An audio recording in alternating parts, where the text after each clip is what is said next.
네, 안녕하세요. 예.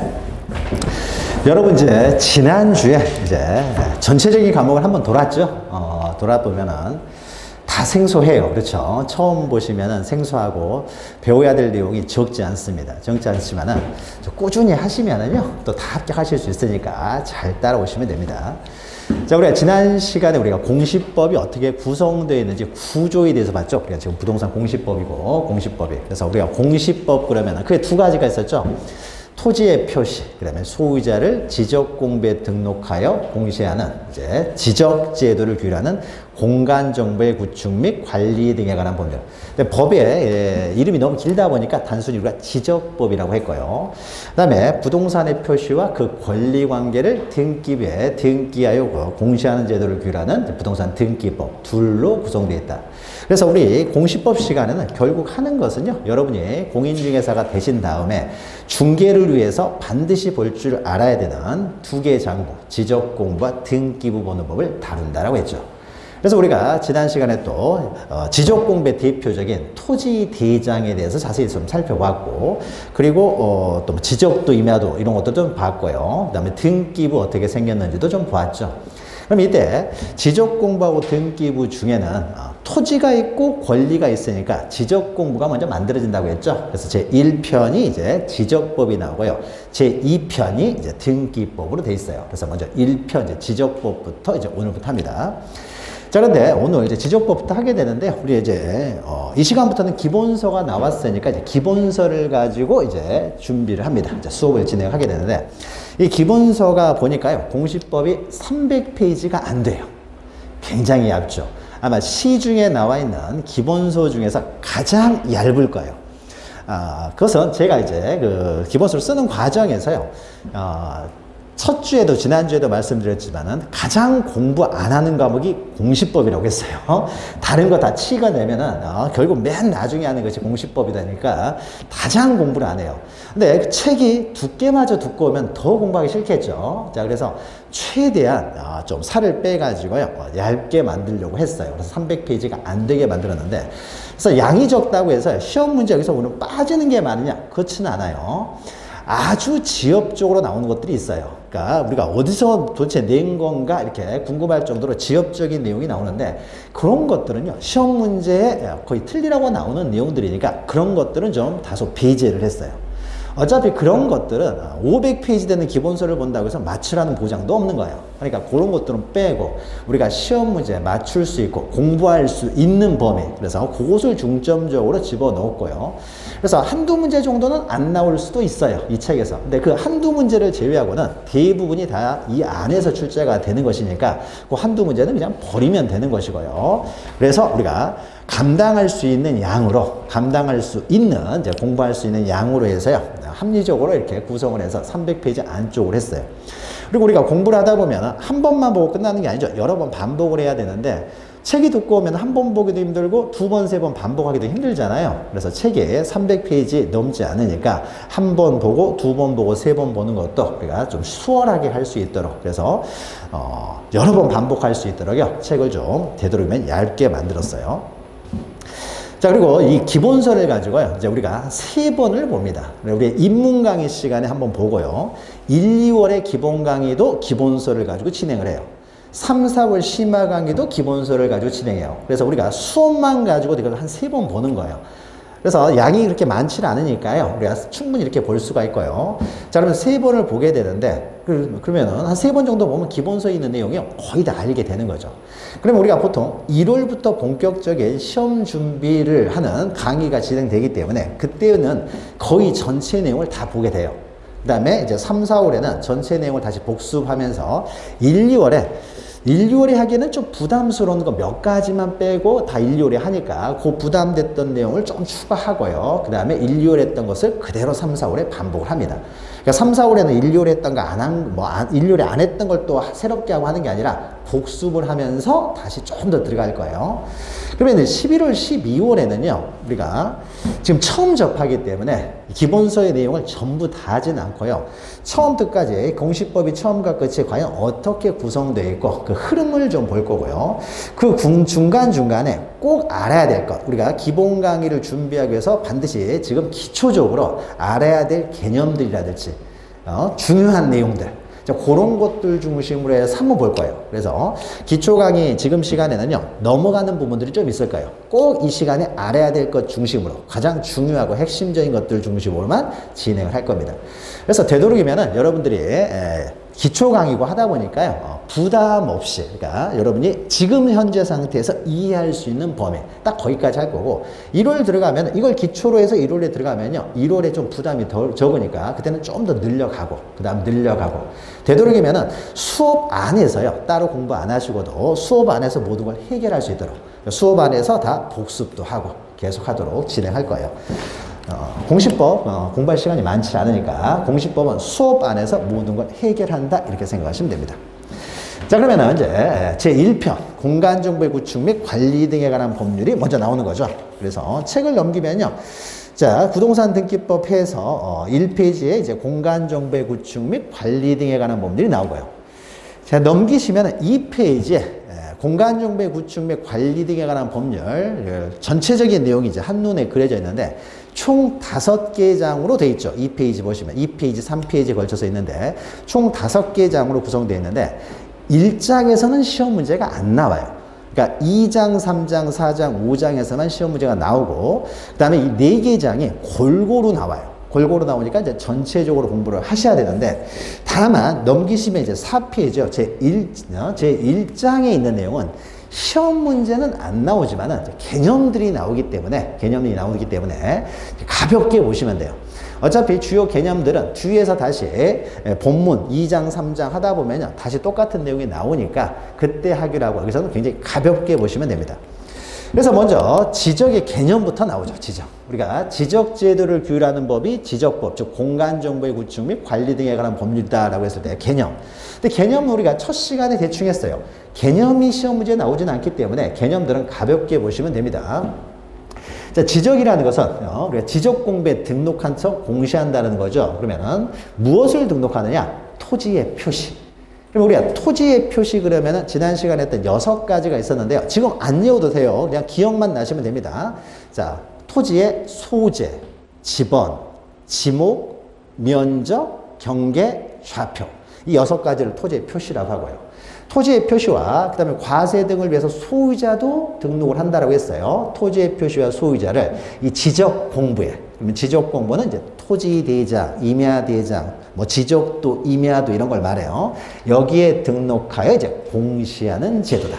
공시하는 제도를 우리는 지적이라고 한다. 그러면 이런 지적제도를 규율하는 법으로, 공간정보의 구축 및 관리 등에 관한 법률이 있다는 거죠. 근데 법의 이름이 너무 길다 보니까 우리가 단순히 지적법이라고 한다는 거죠. 지적법. 자, 지적 개념을 이렇게 간단하게 해결하면 됩니다. 그러면 우리가 앞으로 공부하게 될 공간정보의 구축 및 관리 등에 관한 법률이 그 밑에 있는데요. 자, 보통 일반적으로 이런 법 같은 경우는요, 제1조에서 이 법을 왜 만들었는지 목적이 나와요. 그러면은 우리가 이 지적제도가 존재하는 목적 이렇게 볼 수도 있는 거죠. 시험에는 안 나오니까 가볍게 보시면 돼요. 그러면 우리가 지난 시간에 했죠. 이 지적 공부를 만드는 것은 기본적으로 과세를 위해서, 국가가 과세를 위해서 만든다고 했어요. 그러나 처음에는 과세를 위해서 만들었지만은 지금 현재 와서는 당연히 과세 장부로도 활용이 되면서 동시에 우리 국토는 좀 적잖아요. 작기 때문에 이걸 어떻게 효율적으로 관리할 것인가가 굉장히 중요하고, 효율적인 관리를 위해서는 토지에 대한 정보를 정확히 알고 있어야 되기 때문에 그 정보를 정확히 알아서 등록해 둘 필요가 있고, 이래서 지적 공부가 만들어진 거라고 했어요. 그래서 궁극적인 목적은요, 국토의 효율적 관리예요. 근데 이것만 있는 것은 아니고요. 부수적으로 과세 등도 있습니다. 하지만 가장 중요한 목적은 국토 효율적 관리. 관리를 위해서 정보를 수집해서 등록해 둔다는 거예요. 그리고 또 우리가 지적도, 지난 시간에 지적도 이런 걸 봤잖아요. 그럼 지적도는 이제 토지 모양이 나와가지고 경계가 등록되잖아요. 그 경계를 정확하게 등록함으로써 그 소유권의 범위를 명확하게 하여 국민의 소유권을 보호하는 것도 목적을 합니다. 목적을 해요. 자, 그래서 그러면 이런 목적을 위해서 무엇을 규정하고 있느냐 해가지고요. 자, 지적 공부. 지적 공부가 가장 중요한 것이고요. 지적 공부는 아니지만 굉장히 중요한 또 장부가 하나 있어요. 부동산 종합 공부라고. 여기서 시험 문제가 나오니까 나중에 공부를 합니다. 자, 지적 공부, 부동산 종합 공부. 그러니까 이런 것들을 이제 지적 공부에 등록해 놓는 거잖아요. 그래서 국토의 효율적 관리와 소유권을 보호하는 거죠. 그래서 지적 공부의 작성 및 관리 등에 관한 사항을 이제 규정하고 있어요. 그럼 이것만 규정하는 것은 아니고요. 이제 등록을 할 때요. 지적공부에 등록할 때 소재, 지번, 지목, 면적, 경계, 좌표 6가지가 등록되는데 그 중에서 면적, 경계, 좌표는 정확한 측정값을 등록을 해야 되겠죠. 그래서 정확한 측정값을 등록하기 위해서 측정하는 것, 이걸 우리는 측량이라고 하는 거죠. 그래서 측량하는 방법, 측량의 어떤 절차 이런 것들도 규정하고 있고요. 이것도 우리 시험범위니까 이제 공부를 하게 됩니다. 그래서 이제 우리가 지적재들을 두고 있는 어떤 목적을 봤고요. 그럼 그 밑에는 이제 오른쪽이죠. 오른쪽에 5페이지 보시면 용어들의 이제 정의가 되어 있습니다. 그래서 우리 지적법을 다루는 과정에서 등장하는 여러 용어들에 대한 정의가 있는데요. 자, 요 내용들은요. 각각 해당 부분에서 우리가 다시 해요. 그러니까 우리가 양가리 지적 공부의 개념은 지적 공부 공부할 때 다루고요. 4번의 부동산 종합 공부는 부동산 종합 공부 할 때 다루고요. 그 다음에 양가로 보는 토지의 표시 나중에 할 때 다뤄요. 근데 우리가 토지의 표시는 우리가 했죠. 그러니까 거기 보면은 지적 공부에 토지의 소재, 지번, 지목, 면적, 경계, 좌표를 등록한 거. 이 6가지를 우리는 토지의 표시라고 한다. 그리고 기타 그 밑에 있는 내용들 또 넘기시면 나오는 여러 가지 개념들이 있는데요. 요 개념들은 각각 이제 2장, 3장, 4장, 5장을 하면서요. 요런 내용도 우리가 공부를 해요. 공부하는 과정에서 다시 개념을 정리하니까 해당 부분 할 때 그때 설명을 드립니다. 어차피 1장은 시험 문제가 나오는 건 아니기 때문에 요 정도 하라고요. 바로 2장으로 갑니다. 7페이지.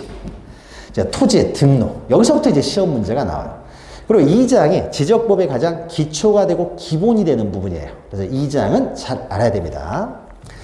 자, 그럼 우리가 지적이라는 것은 토지를 지적공부에 등록하여 공시하는 제도라고 했을 때 그 토지의 표시를 어떻게 등록하느냐, 그 등록하는 방법들이 나옵니다. 여기서부터는 이제 시험 문제 나오니까 잘 기억하셔야 돼요. 먼저 토지의 그 등록 방법과 관련돼서요. 밑에 이제 토지를 어떻게 등록하는지 등록 원칙이 있는데요.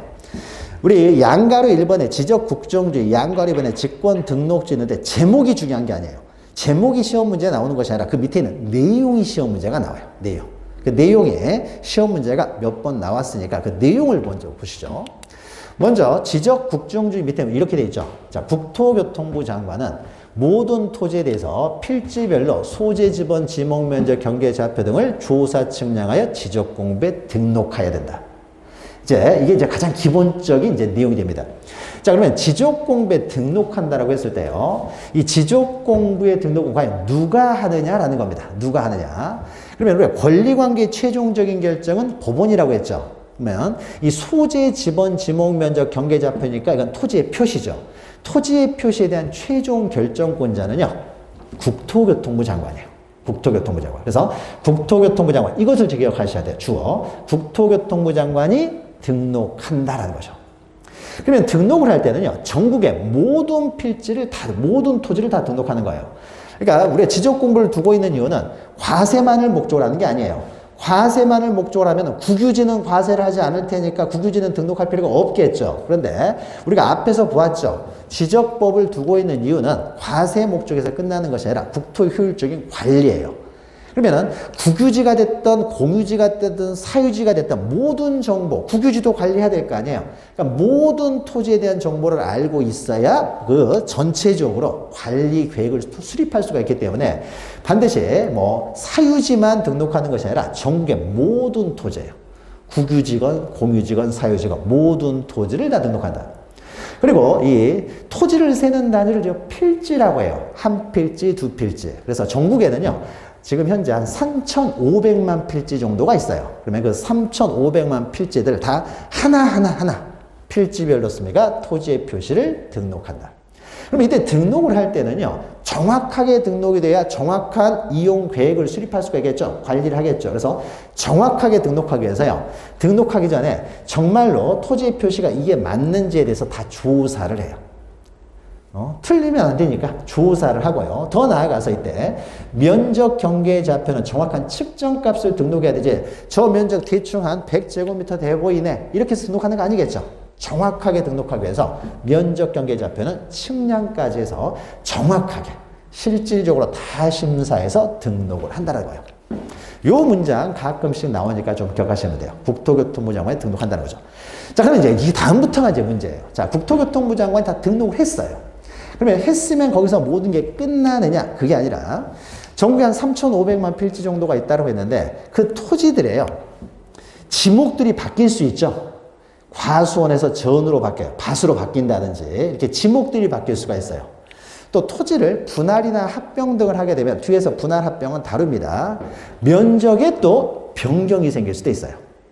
자, 이렇게 토지의 표시가 일단 한번 등록을 했는데 전국에 3,500만 필지 정도 되니까요, 하루에도 수많은 필지들의 토지의 표시가 변경될 수가 있는 거죠. 그러면 그 변경되는 거, 토지의 표시가 변경될 수도 있고요, 또는 이럴 수도 있죠. 다 등록을 했는데요, 새로운 토지가 발생할 수도 있어요. 바다를 매립을 하게 되면 새로운 토지가 발생하죠. 그럼 새로운 토지가 발생하면은 이 토지의 표시를 또 새로 정해서 등록을 해야 되겠죠. 또 바다가 되는 경우가, 토지가, 그러니까 바다를 매립해서 토지가 되는 경우가 있는가 하면 반대로요, 토지가 해수면이 상승을 해가지고 바다가 돼버릴 수도 있어요. 그러면 그 토지는 더 이상 토지가 아닌 거죠. 바다가 돼버렸으니까, 토지가 아니니까 지적공부에서 말소를 해야 돼요.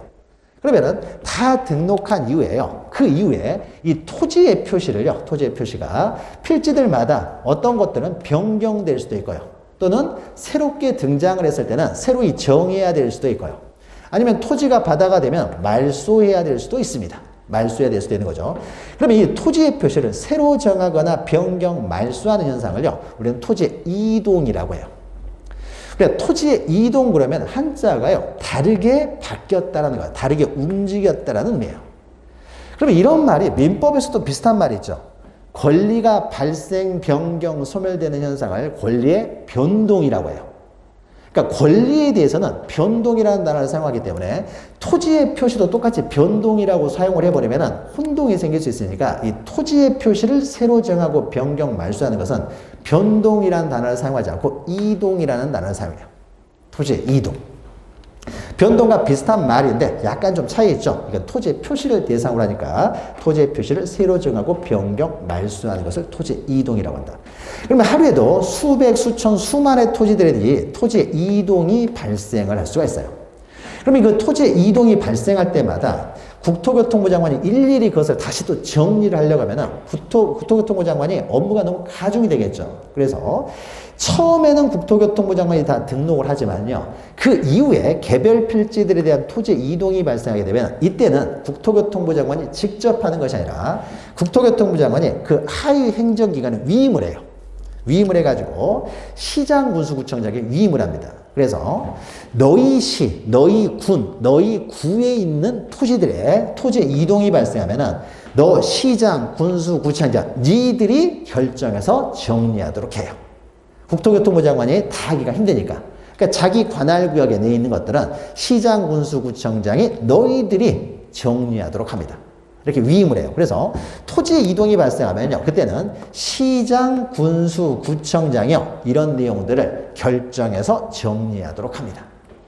그러면 이 시장, 군수, 구청장은요, 시장, 군수, 구청장은, 자, 국토교통부 장관은 한 번 등록하고 끝났을 거 아니에요. 그러면 지금은 계속 토지 이동만 발생하겠죠.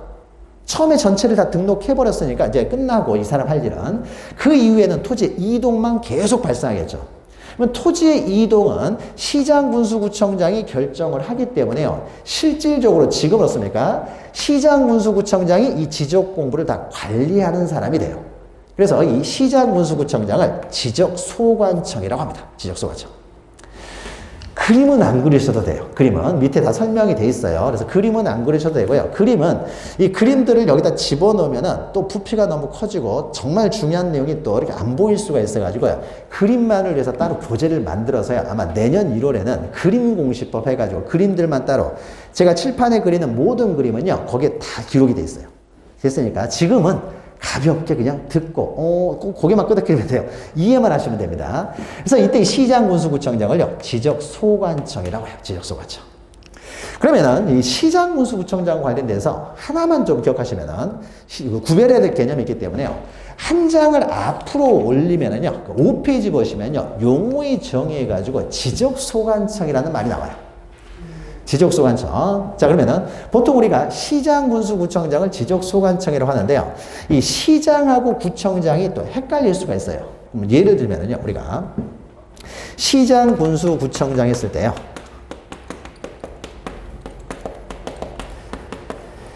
특별시나 광역시가 있잖아요. 서울특별시. 그 다음에 뭐 부산광역시. 이 특별시나 광역시 안에는 구가 있죠. 강남구, 성동구, 광진구 여기 안에 이제 구가 있어요. 이런 구들은요. 특별시, 광역시 안에 있는 구들은요. 우리가 선거로 뽑죠. 그래서 이걸 자치구라고 해요. 자치구. 그럼 여기는 구가 있습니다. 그러면 이때 지적소관청이 시장도 있고 구청장도 있네요. 서울시 안에 구가 있으니까 구청장도 있어요. 그러면은 구청장이 지적소관청이 되느냐, 특별시장이나 광역시장이 지적소관청이 되느냐. 시 안에 구가 있다는 거죠. 그럼 누가 지적소관청이 되냐에 있어서요. 시 안에 이렇게 구가 있으면요. 이 구청장이 지적소관청이 돼요. 구청장이. 그러면은 특별시장이나 광역시장은요. 구청장의 상급기관이 되겠죠. 그래서 특별시장, 광역시장은 구청장의 상급기관으로 취급해요. 그러면 군수위의 상급기관은 누가 있어요? 도가 있죠. 도. 군 위에 도 있잖아요. 경기도. 도 있죠. 그러면 도는 어떻습니까? 도지사죠. 도지사. 도지사는 지적소관청의 상급기관이 되겠죠. 그래서 우리가 특별시장, 광역시장, 자, 서울시장하고 경기도지사는 동급이잖아요. 그러니까 이걸 줄여가지고요. 시도지사 이렇게 표현을 하는 거죠. 시도지사. 그러면 시도지사는요. 시도지사는 지적소관청의 상급기관이 되는 거죠. 그래서 우리가 책을 읽다 보면 시도지사라고 나오는 경우가 있고 지적소관청이라고 나오는 경우가 있는데 시도지사라는 말이 나오면 이 사람들은 지적소관청의 상급기관이다 이렇게 생각하시면 돼요. 그런데 시 중에 또 이런 시가 있어요. 천안시 이런 데 있어요. 성남시, 일산, 고양시죠. 고양시 이런 데 있어요. 그럼 여기에는요. 여기도 구가 있어요. 성남시에 분당구 있잖아요. 고양시에 일산구도 있고 해가지고 시가 좀 커요. 부평, 부천시 이런 데도 또 이제 구들이 있습니다. 그러면은 이 천안시나 부천시 이런 시는 어떻습니까? 광역시가 아니죠. 광역시가 아니면서도 구를 두고 있죠. 그러면 광역시가 아니면서도 구를 두고 있는 이런 구들은요. 선거로 뽑는 구들이 아니에요. 시가 너무 넓어서 인구가 많다 보니까 행정적으로만 그냥 나눠놓은 구예요. 행정적으로 나눠놓은 구이기 때문에 그래서 행정구라고 하는데 우리가 그것까지 깊이 할 필요는 없고요. 그러면 천안시 안에도 이렇게 구가 있으면 이때는 천안시 시장이 지적소관청이 되느냐 그 안에 있는 구청장이 지적소관청이 되느냐예요. 이것도요 굉장히 단순하게 생각하시면 됩니다. 시 안에 구가 있으면 무조건 구청장이 지적소관청이 되는 거예요. 구청장이. 그러면은 천안시 시장도 어떻습니까? 구청장의 상급기관이 되기 때문에 이것도 천안시장도 지적소관청의 상급기관이 되겠죠. 그럼 이런 천안시와 같은 시를 뭐라고 하냐면요. 광역시 특별시가 아니면서도 구를 두고 있는 시, 대도시라고 하죠. 대도시라고 해요. 인구가 이제 일정한 부분 어느 정도 되면은요. 대도시라고 해요. 그러면 대도시도 어떻습니까? 특별시, 광역시하고 동급으로 치고 있는 거죠. 우리 지적법에서는. 대도시 시장도 지적소관청의 상급기관이 돼요. 그래서 우리가 책을 읽다 보면 시도지사, 대도시시장 이렇게 나와요. 그러면 시도지사, 대도시시장 나오면 이 사람들은 지적소관청의 상급기관이다 이렇게 생각하시면 돼요. 시도지사, 대도시시장은 지적소관청이 아닙니다. 지적소관청의 상급기관이잖아요. 상급기관. 구청장의 상급기관이 되는 거죠. 그러면 우리가 또 이상한 시가 또 하나 있어요. 특별자치시가 있어요. 세종시. 특별자치시가 있습니다. 자, 세종시를 혹시 안 가보신 분들은 또 모를 텐데, 세종시는 아직 인구가 많지 않아가지고, 세종시 안에는요, 구가 없어요. 아직 구가 없어요. 뭐 구가 없으니까 없습니까? 구가 없으니까 구청장이 지적소관청이라 할 수가 없죠. 그럴 때는 시장이 지적소관청이 되는 거예요. 그러니까 특별자치시장은 그 시장이 지적소관청이 되는 거예요. 그러니까 깊이 알 필요는 없고요. 거기 있는 걸 외울 필요는 없고요. 단순하게 그러면 정리가 됐어요. 우리가 지적소관청에서 그 시장과 구청장을 구별하는 방법은요, 간단해요. 어떤 시가 있는데 그 시 안에 구가 있으면은 이럴 때는 구청장이 지적소관청이 된다. 근데 시가 있는데 뭐 광역시나 특별시나 따져올 필요가 없어요. 그냥 어떤 시가 있는데 시 안에요, 구가 없어요. 구가 없으면은 시장이 지적소관청이 돼요. 그러니까 조그마한 이제 시들이 있죠. 작은 시들, 뭐 평택시 뭐 이런 데들. 그러면 평택시 안에는 아직 구가 없어요.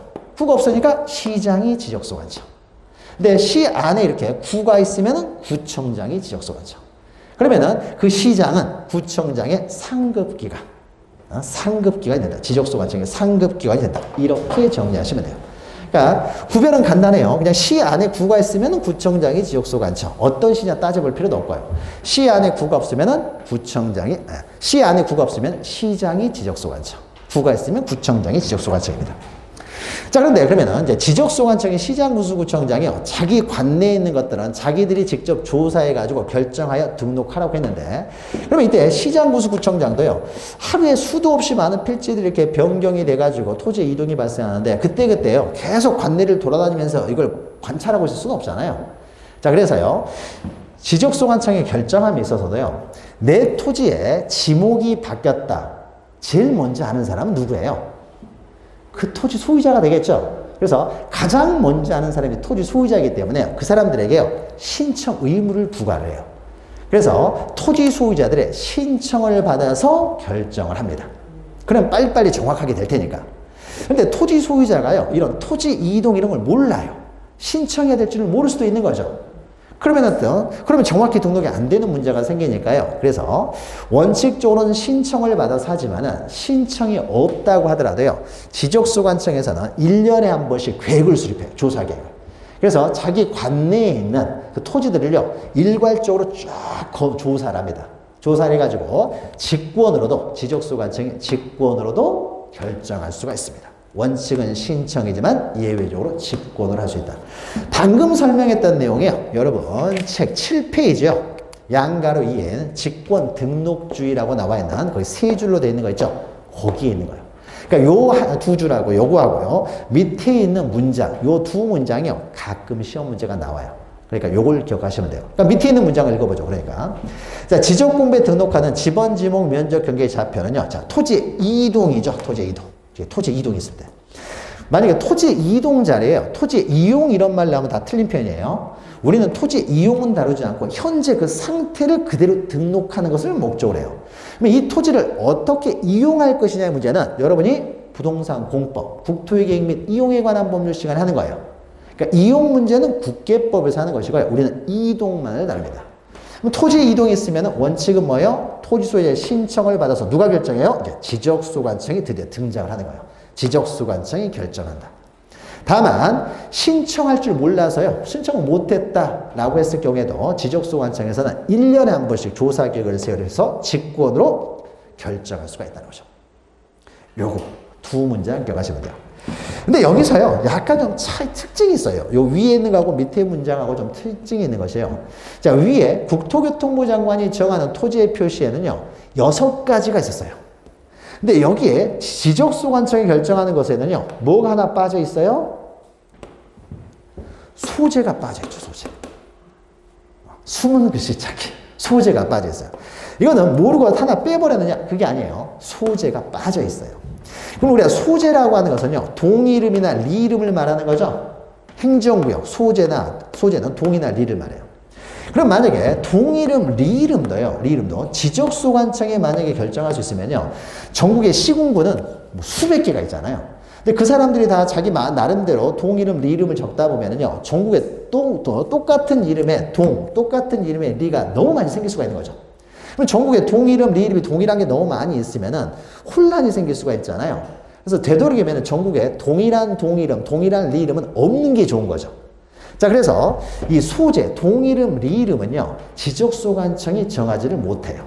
그럼 누가 정하냐? 이것은 국토교통부 장관만이 정할 수 있는 거예요. 그러니까 전국을 관할하는 사람이잖아요, 이 사람은. 전국을 관할하는 국토교통부 장관이, 우리가 국토부 장관이죠. 국토부 장관이. 이 사람이 전국적으로 동일한 동이름 좀 겹치지 않도록 국토교통부 장관이 결정할 수 있도록 합니다. 근데 국토교통부 장관이 결정을 하는데요. 그러니까 여기는 소재는 빠져 있어요. 근데 국토교통부 장관이요, 밥 먹고 일어나서 갑자기 마음대로 정할 수 있는 게 아니에요. 이 동이름이라고 리이름은요, 이거는 법으로 정해졌어요. 법으로 정해졌습니다. 우리가 여기 무슨 동이다 그러면요, 법으로 딱 정해져 있는 거예요. 그래서 만약에 동이름, 리이름을 바꾸려면요, 법 개정을 해야 돼요. 법 개정. 그러면 우리가 법을 개정하는 것은요, 뭐 자고 일어나서 마음대로 개정할 수 있는 거 아니죠. 공청회도 거쳐야 되고, 뭐 여러 가지 단계를 통해서 이루어집니다. 그러면은 소재를 변경하는 절차, 이 법 개정 절차, 이런 것까지 우리가 다루진 않아요. 우리 지적법에서는. 이거는 법 제정 절차이기 때문에 우리는 다루지를 않고요. 그래서 우리는 소재를 어떻게 등록하는지에 대해서는 따로 다루지를 않습니다. 그냥 소재가 갖는 의미만 기억하시면 돼요. 소재는 동리를 말하고 법으로 정해져 있다. 이건 국토교통부 장관이 법으로 정하는 것이다. 동이름, 리이름을 바꾸려면 이때는 여러 가지 공청회, 이런 일정한 절차를 통해서 이루어지는데 거기까지 우리는 알 필요가 없다는 거죠.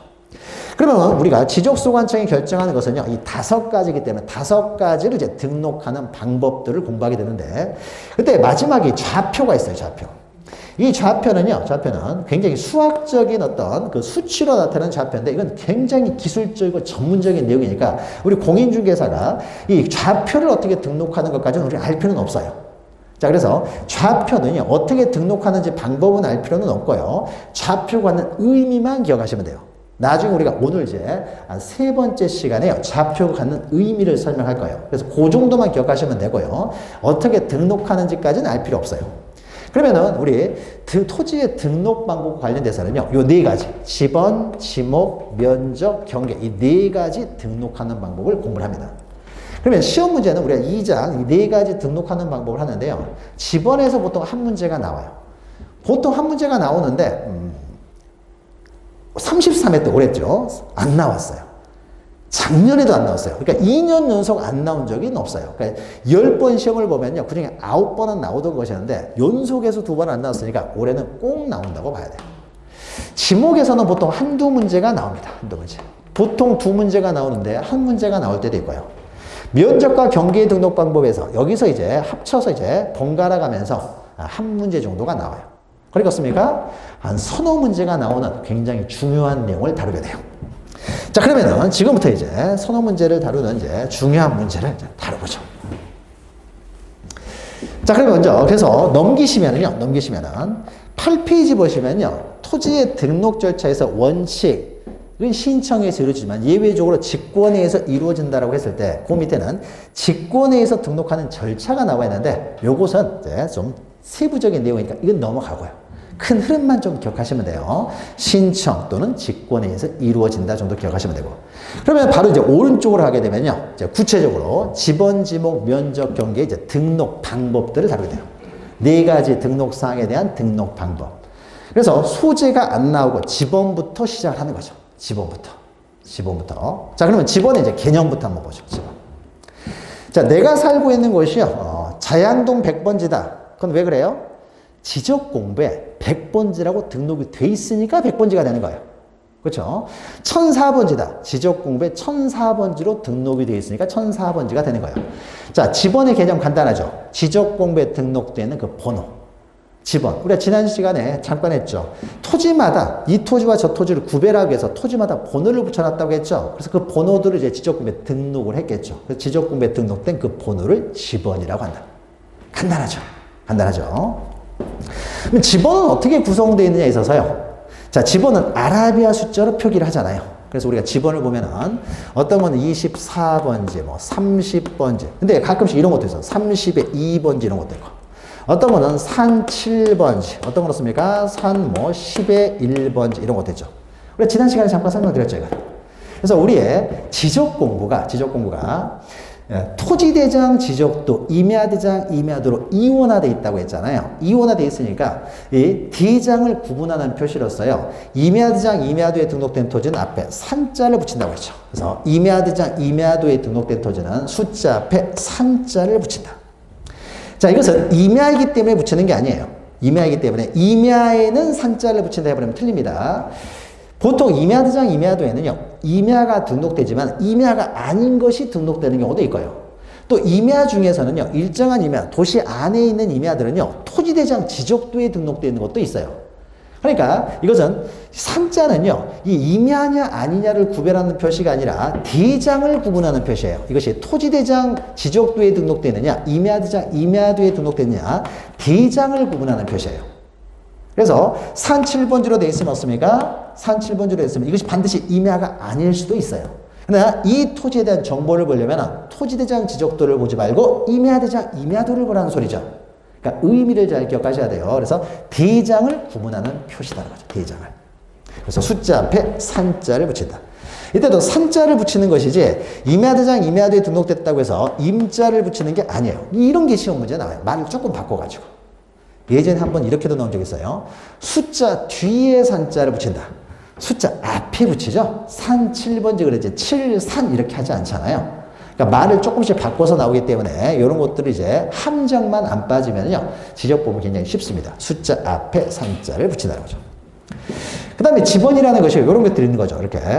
이제 부수하는 번호를 가지고 있는 번호. 이걸 우리 부번이라고 했죠. 그래서 지번은 이 본번, 앞에 있는 본번과 뒤에 부수적으로 나오는 부번으로 구성되어 있다. 뭐 어떤 지번은요, 본번만으로 구성되어 있는 지번이 있는가 하면은 부번을 가지고 있는 지번들도 있는 거죠. 그래서 지번은 본번과 부번으로 구성되어 있고, 본번과 부번 사이는요, 이렇게 줄 표시로만 연결하는 거예요. 그래서 우리가 30의 2번지를요, 지적공부에 등록할 때는 반드시 이런 식으로 줄 표시로만 등록을 하는 것이지, 30의 2, 이런 식으로 지적공부에 등록할 수는 없어요. 이렇게 해도 편지는 맞죠? 그러나 지적공부에 등록할 때는 이렇게 줄 표시, 이런 식으로 아라비아 숫자와 부호만 써서 기록을 하는 것이지, 한글 써가지고 30의 의, 이런 식으로 등록하는 게 아니라는 거죠. 다만 이것을 우리가 읽을 때만 의로 읽는 것이지 우리가 의로 표시해서 등록하는 것은 아니다라는 거죠. 어려운 내용 아니죠. 어려운 내용 아니죠. 자, 그 다음에요. 지번은 이런 식으로 구성되어 있어요. 그러면은 이런 지번들이 이제 부여하는 방법인데요. 우리가 지난 시간에 잠깐 했죠. 지번을 부여할 때는요. 전국을 단위로 해서 1번지부터 200, 100만 21번 이렇게 부여하는 게 아니라 동리 단위로 지번을 부여한다고 했죠. 방배동 시작하면 1번지, 반포동 시작하면 거기서부터 다시 1번지 부여한다고 했죠. 그러면 동리, 이에 준하는 지역이었습니까? 지번을 부여하는 단위 지역이 되는 거죠. 그래서 동리, 이에 준하는 지역을요, 우리는 지번부여 지역이라고 해요. 그러면 지번부여 지역은 동리를 말한다 생각하시면 되겠죠. 동리. 그러면 지번부여 단위 지역별로, 즉 동리 단위로 이제 지번을 부여하는데, 지번 누가 부여하느냐? 지적소관청이 부여해요. 그러니까 지금부터 앞으로 공부하는 내용에 있어서 주어는요, 다 지적소관청이라고 생각하시면 돼요. 근데 가끔 국토교통부 장관이 주어가 되는 경우가 있어요. 우리 책에서 딱 4번 등장을 하는데, 그건 이제 암기를 하면 돼요. 천천히 암기법을 가지고 우리가 암기를 하면 되니까, 제가 특별히 이것은 국토교통부 장관이 주어입니다. 우리가 앞에서 처음에 모든 토지를 등록해야 된다. 그럼 국토교통부 장관이 주어였죠. 근데 몇 가지를 제외하고는요, 특별히 제가 강조하지 않는 것들은 다 지적소관청이 주어요. 지적소관청이 지번부여지역, 즉 동리 단위로 씁니까? 순차적으로, 이게 빠져버렸네요. 순차적으로 부여합니다. 지워졌네요. 순차적으로 부여를 해요. 자, 순차적으로 부여를 하는데요. 이때 부여하는 방법이요. 여기가 동이 한 동이 있습니다. 여기가 서초동이라고 해보죠. 그러면 1번지부터 이제 부여해 나가는데요. 위에서부터 아래로 부여할 것이냐, 아니면 왼쪽에서 오른쪽으로 부여할 것이냐, 오른쪽에서 왼쪽으로 부여할 것이냐, 밑에서 위로 부여할 것이냐. 이제 이런 것들도 문제가 돼요. 자, 그럼 우리가 책을 읽을 때요, 왼쪽 위에서 오른쪽 아래로 읽어오는 거죠. 왼쪽에서 오른쪽 아래로 읽어오기 때문에요, 지번을 부여할 때도 왼쪽에서 오른쪽 아래로 이렇게 부여해요.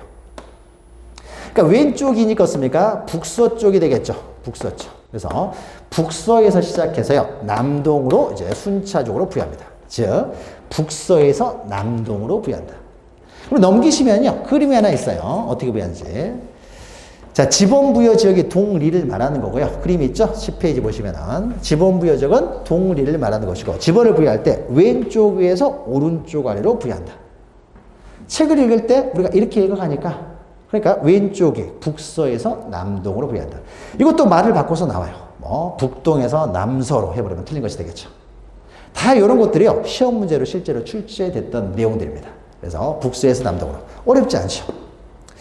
자, 그리고 이렇게 부여하는 것이고요. 그 지번에 어떻게 구성되고 부여하는지 이제 원칙적인 내용을 다룰 거예요. 자, 그러면 또 실질적으로 시험 문제가 이제 가장 많이 나오는 것은요. 그 밑에 있는 신규 등록, 등록 전환, 분할, 합병 등에 있어서의 지번 부여 방법이에요.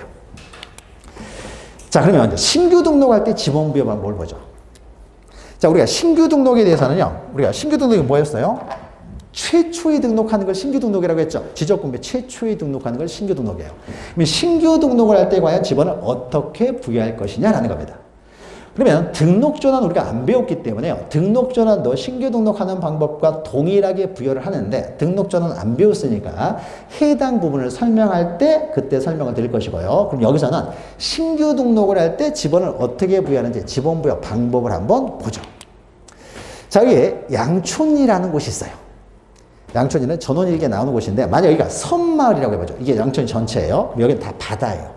자, 이렇게 예를 들고요. 그러면 양촌이었습니까? 지번이 이제 1번지부터 부여가 되겠죠. 그럼 북서쪽에서 부여하니까 습니까? 여기서부터 지번이 부여되겠죠. 그래서 1번지, 그 다음에 쭉 이렇게 2번지부터 부여하겠죠. 3, 4, 5, 6, 7, 8, 9, 10, 11, 12 이렇게. 이런 곳이 있다고 해보죠. 그럼 지번을 부여할 때는 원칙적으로 본본으로 부여하는 게 원칙이에요. 부번이 많으면 보기 힘들잖아요. 그래서 본본을 부여하고요. 그리고 본본을 부여할 때도요. 북서에서 남동으로 부여함에 있어서도 이렇게 연결해서 연속해서 부여합니다. 그래야 2번지 옆에서 우리가 3번지를 찾을 수 있을 것이고 7번지 옆에서 6번지를 찾을 수가 있겠죠. 그래서 연속되게 지번을 부여합니다. 자, 이런 식으로 지번이 이제 부여가 돼요. 책에는 그림 없습니다. 내년에 나올 거예요. 그러니까 지금 칠판만 보고 이해하시면 돼요, 지금. 자, 그래서 지번이 다 부여가 됐어요. 자, 그런데 이제 그 이후에, 여기서부터 문제인데, 만약에 2번지 옆에 이제 바다인데요. 바다를 매립을 했어요. 그래서 토지를 만들었습니다. 그러면 새로운 토지가 발생했으니까 여기서 새로운 지번을 부여해야 되겠죠. 신규 등록이잖아요. 새로운 토지를 신규 등록할 때 지번도 부여할 텐데, 이때 몇 번지를 부여할 것이냐라는 거예요. 그럼 양촌의 맨 마지막 지번이 12번지죠. 그럼 12번지 다음으로 13번지를 만약에 본본이 원칙이다 해서 13번지를 부여하게 되면은요. 12번지 옆에서 13번지를 찾을 수가 없게 되는 거죠. 연속이 안 되니까. 따라서 이럴 때는요. 13번지를 부여하지 않아요. 이럴 때 이제 본본으로 부여하는 게 불합리하면은 그럴 때 이제 부번이 등장을 해요. 자, 그래서 2번지 옆이죠. 그러니까 2의 1. 너무 쉽죠. 9번지 옆이었으면 9의 1. 6번지 옆에 6의 1. 그럼 바로 찾을 수 있을 거 아니에요. 자, 그러면은 신규 등록할 때 지번 부여 방법 원칙적인 내용이 됐네요. 어떻게 부여해요? 인접 토지 본본에 부번을 부여한다. 본본을 부여하는 것이 아니라 등록한 새로운 토지에 신규 등록할 때는 부번을 부여한다. 자, 부번이라는 것이 얼토당토 않는 부번이 아니겠죠. 인접 토지 본본에 부번이 되겠죠. 이게 원칙이에요. 자, 그런데 예외가 있어요. 그 밑에 3개 예외가 있어요. 근데 만약에요. 12번지 옆에 바다를 매립해서 또 토지를 하나 만들었어요. 12번지 옆에. 이 토지는요. 12번지가 최종 지번이죠. 최종 지번에 인접하고 있어요. 최종 지번에. 자, 최종 지번에 인접하고 있을 때요. 그러면 최종 지번에 인접하고 있을 때도 그럼 원칙으로 따지면 어떻습니까? 12의 1번지를 해야 될 텐데 우리가 이때는 어떻습니까? 굳이 12의 1번지를 하지 않고 본본인 13번지를 부여해도 전혀 이상하지가 않죠. 그러니까 본본을 해도 이상하지 않으면 본본을 부여하는 게 원칙이 되겠죠. 자, 그래서 최종 지번 토지에 인접하면요. 그 다음 순번에 본본을 부여할 수 있어요. 그리고 이제 두 번째는요. 어떤 토지가 있는데 여기는 멀리 떨어져 있어요. 여기는 무인도가 멀리 있었는데 이걸 발견을 못 했었어요. 그러다가 나중에 우리 영토였어요. 발견을 했습니다. 발견을 해가지고 이제 등록을 하려고 해요. 그럼 여기는 멀리 떨어져 있다는 거죠. 이 떨어져 있는 토지에 지번을 부여하는데 여기서 가장 가까운 직선거리는 9번지야. 그럼 9번지라고 했을 때 9의 1번지 해버리면 어떻습니까? 여기는 멀리 떨어져 있기 때문에 9번지 옆에서 9의 1번지를 찾을 수가 없게 되겠죠. 따라서 멀리 떨어져 있기 때문에 인접한 게 아니라는 거예요. 이럴 때는 부번을 부여하는 게 더 이상하죠. 따라서 이럴 때는 본번을 부여할 수 있어요. 그럼 이때 본번이면 13번지 다음 순번에 14번지를 부여할 수 있겠죠. 자, 그러면 또 하나는 이제 4번 지역인데요. 4번 지역은요, 토지를 굉장히 많이 매립을 했어요. 그러니까 바다를 매립을 했습니다. 그래서 여러 토지를 만들었어요. 한 토지가 아니라 여러 토지를. 자, 그러면 여러 필지로 돼 있을 때요. 이때 지번을요. 그러면 이 토지는 어떻습니까? 이 토지들은 최종 지번에 인접한 것도 아니고요. 멀리 떨어져 있지도 않죠. 그러니까는 원칙으로 가서 부번을 부여하면 4의 1, 4의 2, 4의 3, 4의 4, 4의 5. 부번이 너무 늘어나는 거예요. 부번이 너무 늘어나니까 또 보기가 안 좋죠. 차라리 본번을 부여하자. 그럼 여기서 14번째가 최종 본번이었기 때문에 그 다음 순번으로 15, 16, 17, 18, 19, 20, 21을 하게 되면요. 요 두 토지는 좀 거리가 있어 보이지만 나머지는 오히려 깔끔하게 정리되는 거죠. 3번지 옆에서 4번지 찾을 수 있고 15번지에서 16번지 찾을 수 있고요. 해서 오히려 본번을 부여하는 것이 부번보다 더 보기가 좋겠다. 그러니까 지번을 부여할 때도 우리가 보기 좋게 부여해야 될 거 아니에요. 그래서 본번을 부여할 수 있어요. 자, 그럼 세 가지가 나왔죠. 예외. 최종 지번 토지의 인정. 멀리 떨어져 있는 경우, 여러 필지로 되어 있는 경우는 어떻습니까? 이때는 반드시 부번을 부여하는 것이 아니라 본번으로 부여할 수가 있다는 거죠. 본번으로. 글씨가 좀 겹쳐버렸어요. 그러면은 세 가지 경우요. 세 가지 경우로 본번을 부여할 수 있다. 그럼 본번이라는 게 얼토당토않는 본번이 아니겠죠? 여기가 그럼 또 100번지가 나오진 않을 거 아니에요. 최종 본번, 다음 순번의 본번이 되겠죠. 최종 본번, 다음 순번부터 본번으로 부여할 수 있다. 그러면은 신규 등록할 때 지번 부여 방법이 끝났어요. 그러면 신규 등록할 때 지번 부여 방법 이렇게 정리하면 되겠죠. 원칙은 부번이다. 그러나 세 가지 경우에는 본번으로 부여할 수 있다. 신규 등록할 때 지번 부여 방법이요. 우리는 이해할 수 있는 법이까지만 한다고 했어요. 이해할 수 있죠. 자, 그럼 신규 등록을 했고요. 그 밑에 보시면 분할이 있어요. 분할이 있어서는 그림도 밑에 좀 그려놨는데요. 자, 분할. 자, 우리가 분할이라고 하는 것은요, 한 필지를 두 필지상으로 나누어 등록하는 것을 분할이라고 합니다. 여기 이제 한 필지가 있어요. 100번지인데, 너무 커서 사는 사람이 없어요. 그럼 쪼개서 팔 수 있죠? 쪼갤 수 있는 거예요. 그러면 한 필지를 두 필지상으로 나누어 등록하는 걸 분할이라고 합니다. 그래서 한 필지를요, 두 토지로 분할을 했어요. 자, 그러면 100번지가 두 토지가 됐으니까요, 지번도 두 개가 필요하겠죠? 이때 지번을 어떻게 부여하느냐라는 겁니다. 자, 그러면은 이때 분할했을 때는요, 100번지에서 나왔잖아요. 그래서 한 필지는요, 100번지를 그대로 사용을 해요. 100번지를. 그러면 밑에다가 100번지를 사용할 수도 있고요, 위에다가 100번지를 사용해도 되고 상관없어요. 두 토지 중에 하나는 분할 전의 지번 100번지를 부여합니다. 그럼 만약에 위에 토지에다가 100번지를 부여했다고 해보죠. 그럼 여기는 몇 번지를 부여할 것이냐라는 거예요. 자, 101번지를 부여할 것이냐. 인접한 곳에 101번지 있을 수 있잖아요. 그러니까 지번이 동일한 지번을 부여할 수는 없잖아요. 여기 101번지 있을 수 있는데 여기에 101번지가 있으니까 어떻습니까? 101번지를 부여할 수는 없어요. 그럼 어떻게 돼요? 이때도 9번을 부여하는 거예요. 그러니까 100번지를 둘로 나눴어요. 그러니까 100번지는 파생된 토지니까 여기는 100의 1번지 이렇게 부여합니다. 100의 1번지. 그러니까 한 필지는 어떻습니까? 9번을 부여한다는 거죠. 한 필지는 분할제 내 지번. 그러면은 만약에 100번지를 다시 또 셋으로 또 분할을 했어요. 101번지는 101번지는 그대로 있는 거죠. 100번지를 셋으로 분할했어요. 그러면은 한 필지는 100번지를 그대로 사용한다고 했어요. 그러면 여기다가 100번지를 부여할 수도 있고요. 여기다가 100번지를 부여할 수도 있고 여기다가 100번지를 부여할 수도 있어요. 그럼 맨 위에다가 100번지를 부여했을 때 나머지 두 토지는 몇 번지를 부여할 것이냐. 자, 그러면은 101번지를 부여할 수 없다고 했죠. 100의 1번지도 부여할 수 없죠. 그럼 그 다음 순번에 어떻게 부여해야 돼요? 100의 2번지. 그 다음은 103번지 이렇게 봐야 되겠죠. 그러면 우리가 여기는 그림에는 없지만요. 100의 1번지를 두 개로 분할을 했어요. 그럼 한 필지는 100의 1번지를 그대로 사용을 하겠죠. 나머지 필지는 몇 번지가 되겠어요? 100의 4번지가 되겠죠. 너무 쉽잖아요. 4번지. 그러면 우리가 이것을 시험 문제는 글로 나오기 때문에 이렇게 하면 되겠죠. 한 필지는 분할전의 지번을 그대로 사용하고요. 나머지 필지는 부번을 부여하는데 이 부번은 어떤 부번이에요? 그 본번의 최종 부번, 다음 순번의 부번이 되겠죠. 갑자기 100의 5번지가 나오는 거 아니에요. 최종 부번, 다음 순번의 부번. 이걸 글로 표현하면 이렇게 되겠죠. 한 필지는 분할전의 지번을 그대로 사용을 해요. 그리고 나머지 필지는 어떻습니까? 부번을 사용한다는 거죠. 그래서 분할을 하면은 계속 부번이 생겨나게 되는 거예요. 부번이. 그래서 내가 살고 있는 곳이 만약에 100의 17번지다 이러면은요. 이건 이런 의미죠. 처음에는 100번지가 굉장히 넓었다가 17번째로 분할된 토지다 라고 할 수 있는 거죠. 그래서 한 필지는 분할전의 지번, 나머지 필지는 부번을 부여한다.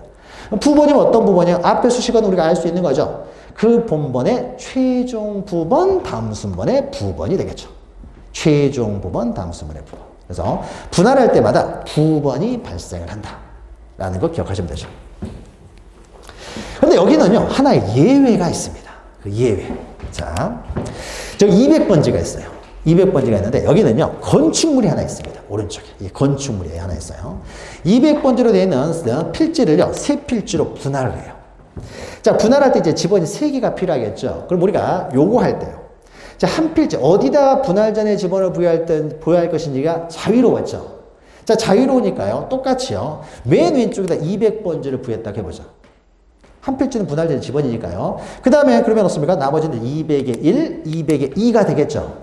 자, 그래서 이렇게 아무데나 분할 전에 지번을 부여하게 되는데 할 수 있다고 했으니까 했더니요, 이런 일이 발생해요. 이 건축물은요, 건축물 대장에 등록을 합니다. 그러면 건축물 대장에는 이 건축물의 표시가 기록이 되는데요. 이 건축물은 몇 번지 위에 있는 건물로서 이렇게 나올 거 아니에요. 그러면 이 건축물은 200번지에 있었어요. 근데 지번을 이렇게 부여하다 보니까 이제는 이 건축물이 몇 번지에 있게 돼요? 200에 2번지에 있게 되죠. 그럼 건축물 대장을 다 고쳐야 되겠네요. 같은 일을 두 번 할 필요 없죠. 어차피 200번지를 여기다도 부여할 수 있고 여기다도 부여할 수 있다고 했으니까 처음부터요. 여기다가 200번지를 부여해버리고 여기다가 200의 1, 여기다 200의 2 부여하면은 이 건축물은 여전히 200번지에 있게 되죠. 그러니까 건축물 대장을 고칠 필요가 없겠네요.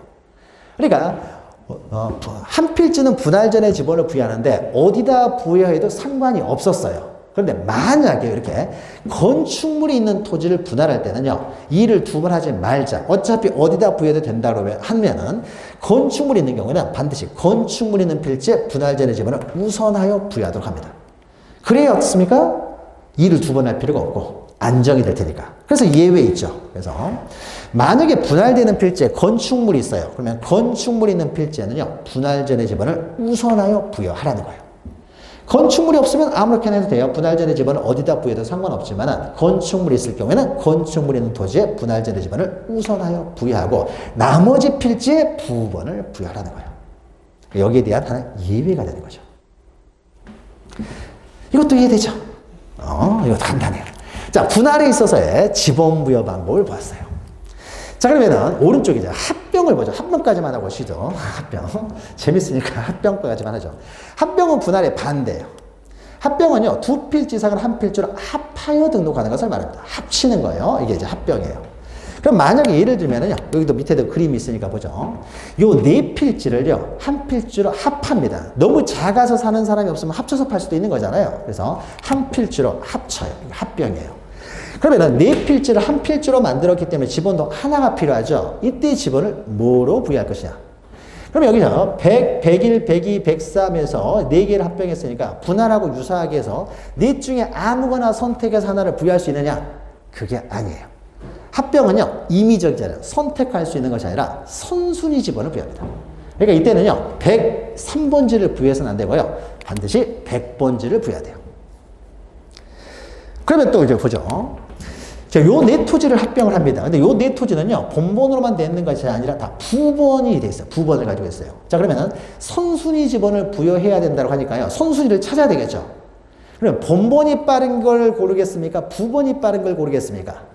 당연히 본번 빠른 걸 구하겠죠. 근데 본번 빠른 게 없습니까? 100번지가 제일 빠르네요. 근데 여기는 100의 4번지, 100의 5번지. 본번 100번지가 두 개가 있죠. 부번을 가지고 있는. 그러면 그 다음에는 부번 빠른 걸 고르게 되겠죠. 본번이 동일하면 그 다음부터는 이제 부번 빠른 거. 그래서 100에 4번지를 부여해야 되지 아무거나 고를 수 있는 게 아니에요. 그럼 이제 세 번째를 이제 기억하시면 돼요. 세 번째. 자, 요 네 토지를요, 우리가 합병을 합니다. 근데 요 네 토지는요, 자, 그러면 선순위로만 따지면요, 100번지가 제일 빠르죠. 그리고 같은 100번지에서 부번은 1번이니까 여기가 100의 1번지가 가장 빠른 번호가 되겠죠. 그럼 100의 1번을 부여하느냐. 자, 요걸 잘 기억하시면 되는데, 부번이 많으면요, 찾기가 힘들잖아요. 보기가 복잡해요. 그래서 만약에 합병하려는 토지가요, 어떤 거는 부번을 가지고 있고 어떤 것들은 본번으로만 되어 있는 지번이 있으면요, 이럴 때는 본번 중 선순위 지번을 부여합니다. 본번 중 선순위. 그러니까 몇 번이 돼요? 101번이 되겠죠. 부번이 있는 것들은 제외하고 본번만을 골라가지고 그 중에 선순위 지번을 부여한다는 거죠. 자, 그럼 합병에 있어서 원칙적인 지번 부여 방법이 나왔네요. 합병은 어떻습니까? 아무거나 선택적으로 임의적으로 지번을 부여할 수 있는 것이 아니라 선순위 지번을 부여하는데, 다만 본번으로 된 지번이 있었을 때는 본번 중 선순위 지번을 부여해라. 이때 그림이 있으니까 어렵지 않죠. 자, 여기에는요 또 하나 예외가 있습니다. 예외가. 자, 요 세 토지를 합병하려고 해요. 근데 여기는 또 건축물이 있어요. 이렇게 건축물 있는 토지를 합병하려고 합니다. 자, 그래서 세 토지를 한 필지로 합병을 했어요. 자, 그러면 이때는 몇 번지를 부여해야 되는 얘기는 거예요.